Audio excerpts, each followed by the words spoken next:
Elias Cummings. She'd been told by the women in the office when he stepped up to the plate that he was a fair man, a learned man, a man who knew and took his job seriously. If he didn't approve of women in the bureau, he never let it show.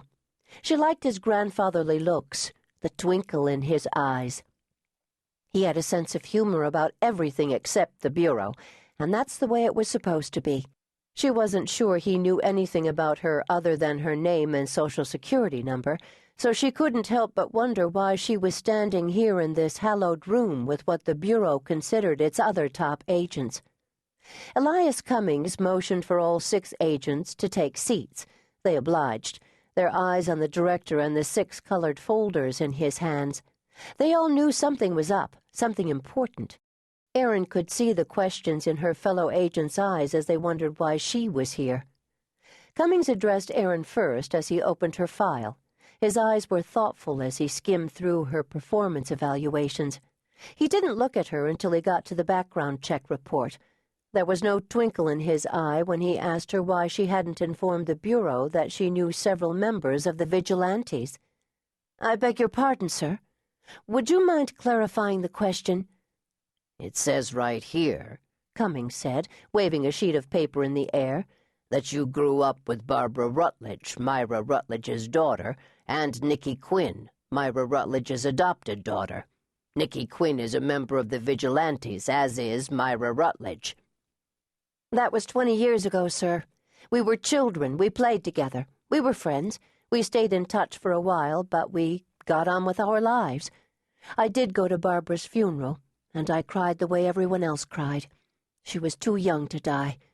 Nikki, Barbara, and their mother came to see me when I graduated from the academy. They gave me a lovely pearl necklace. When I bought a house, Nikki's law firm handled the closing. After a while, the Christmas cards stopped, and we lost touch.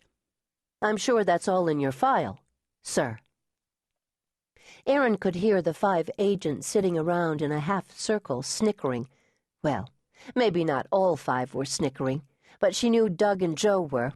Somehow, some way, she was going to make them pay for those snickers.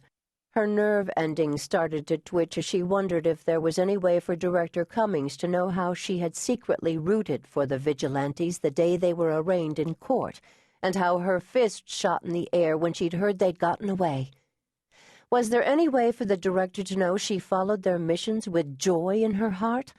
Impossible.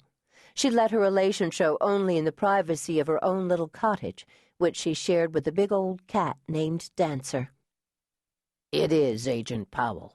So what you're telling me is you've had no contact with the infamous vigilantes?" Erin's nerve ending screamed. "Yes, sir, that's what I'm telling you." The silence in the room thundered in her ears. Was she being set up for something here? "In the interests of clarification, you have not contacted them, and they have not contacted you. Is that right?" "Yes, sir, that is right." "With all due respect, sir, why are you asking me these questions? I'm sure there are hundreds of people who knew and have interacted with the members of the vigilantes in the past. Are you questioning them, or is it just me?" She asked coldly, her eyes flashing with anger. "You're a federal agent, Agent Powell. That puts you front and center. The others you speak of are too numerous to count. But rest assured we are talking to everyone we can find. Someone is helping those women, and I believe there is a mole right here in this building who is helping them. I'm not saying it's you, Agent Powell. Having said that, I am appointing the 6 of you in this room as a special task force to apprehend the women known as the vigilantes.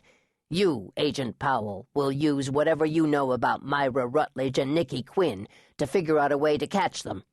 I want you to do everything possible to figure out where they are and how to get them somewhere we can arrest them." Erin's heart fluttered wildly in her chest. She knew the director was watching her carefully, waiting for her to respond. Of all the stupid, dumb luck for her to pull a case like this. Suddenly, the private sector was looking better and better. But for now, she couldn't refuse. She felt her body go ramrod straight. "How would you suggest I go about doing this, Director?" She couldn't resist a sarcastic shot of, "So far, no one else in the FBI has had any success in..."